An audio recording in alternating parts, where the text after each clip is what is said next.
नमस्कार. मी संदीप शिवाजी देसाई, राहणार गलवाडे शिवारात 72 गट नंबर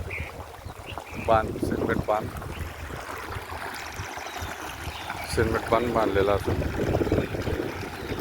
पाठी पण आहे.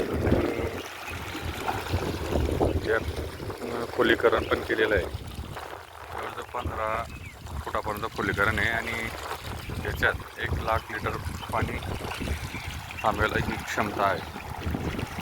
ही पाटी टाकलेली आहे तरी पाणी भरपूर आढळून जे हातनूरचं आणि डॅमचं सांडवाचं पाणी वेस्टेज जातं ते पाणी आढळून या बांधमध्ये साठवण केली जाते. खोल जवळजवळ 15 फुटापर्यंत खोल आहे. पाणी 12 फूट 13 फूट स्थिर राहतं याच्यात, बाकी वाहून जातं. परत विहीर पण पुरणभरण इथं केलेली आहे. आणि या बांधाचं पाणी फळबाग लागवड